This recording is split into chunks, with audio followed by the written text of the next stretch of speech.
Hi, today I am making a traditional pork steak potato salad deviled eggs dinner. So to start this morning, I'm going to just kind of go over the first prep and then I'll pull it together this afternoon when I actually cook the meat. So for the pork steaks, I put some Ken's Italian dressing. You can use olive oil, but just anything so that your seasonings stick well. And I used the salt, pepper, garlic powder, and onion powder. And I'm just going to let that sit in the fridge for about an hour, and then I will cook it on the grill. And then I will bring it inside and put it in a sauce. We'll go over that later. The second thing I'm making is potato salad. And I wanted to show you a few things. This is 6 red potatoes. Now it's important to use red potatoes because they make the best taste in potato salad. I wanted to show you, I just kind of diced them up into chunks, not too small because we're not making mashed potatoes, making potato salad. When this comes to a boil, I'll boil them about 8 minutes and check for tenderness. You want them to be, of course, cooked but not soft like a mashed potato. So it's kind of just a feel thing that you do with your fork, and sometimes you'll get it too mushy and sometimes you might get it too hard, but even I at this time still have that problem occasionally. I am boiling some eggs. The best way to boil an egg is get your water boiling, add your eggs cold, boil for 14 minutes, and then cool in a 5-minute ice bath. If you do it that way, you will not have the issue of the shells sticking to the egg. So boil the water, put the eggs in cold, 14 minutes and a 5-minute ice bath. And then you can peel them and they're perfect. We're frying up some bacon, and it's about a half of a slab I pre-cut and just so it would be into bite-sized pieces. And so that's what this is. And that's just what was left, so I'm frying it up for, I don't know, bacon, lettuce, and tomato or something. Anyway, I'll be back. Okay, so the first thing I'm making is the potato salad. Here are the potatoes, and they're just fork tender, so those should be just about the perfect size. Okay, we have one of our hard-boiled eggs. I'm just going to cut this into small pieces. You can do 2 eggs if you're like your potato salad to have a more egg forward flavor, but I just like it to be something mild in the background and let the potatoes be the star, although probably the bacon is the star, right? I'm gonna put in bacon, which we fried up earlier, so that's a half a pound. You need onion in potato salad. I know that a lot of people don't like onion. Mince it really fine or use less. This is 1/4 cup I'm going to use for this batch. I have a little bit more when we taste. If I want to add it, I can.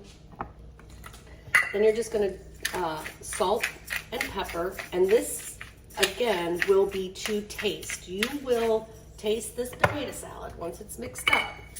And you'll be like, oh my gosh, that needs salt. So just start with a little bit. You don't have to do it all at one time. So, and then I have a half cup of Duke's mayo. Now, each potatoes are different size. Potatoes don't come in like a uniform kind of thing. So I'm gonna start mixing this here. And once you start mixing it up, you'll see if you need more, and I'll show you what it looks like if I feel like it's enough or it needs some.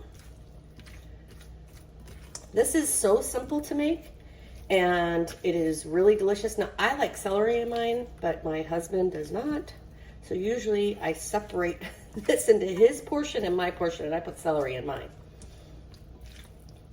Okay, so to me, that looks like it needs a little bit more. The other thing I'm noticing is that I think that I have my potato chunks a little too big. Simple solution, just take a knife and give it a few chops to get those potatoes down into smaller bite-sized pieces.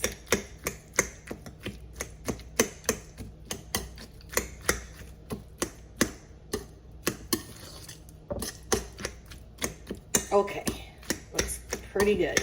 Now, this consistency of what we have here is a very light mayo consistency. So you could stop here, but I love mayonnaise. So I'm gonna give it about 2 tablespoons more.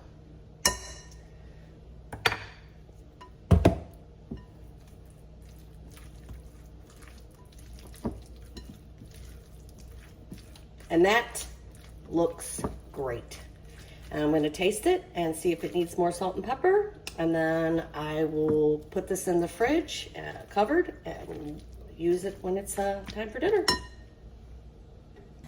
So the pork steaks that I had marinated with some Ken's Italian dressing, Crazy Jane salt and pepper, garlic powder, and onion powder.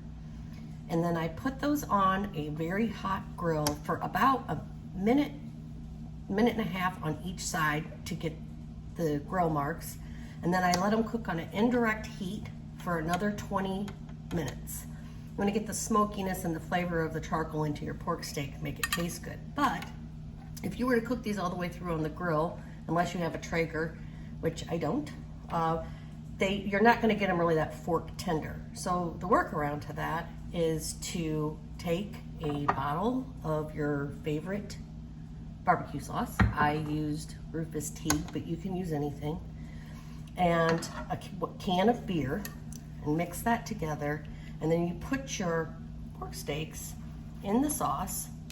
I added some onion I had left over that instead of throwing it out, I thought that'll make the sauce taste nice. You don't have to put that in there. I'm gonna put these both in this shallow pan. As you can see, I used an old one because this doesn't clean up as easily as you would like sometimes. And I'm gonna cover this really tight with aluminum foil, and then I'm going to put it in the oven at 250 degrees for about 2 hours. And that will finish cooking them the rest of the way through, and it will make them super fork tender for when you serve.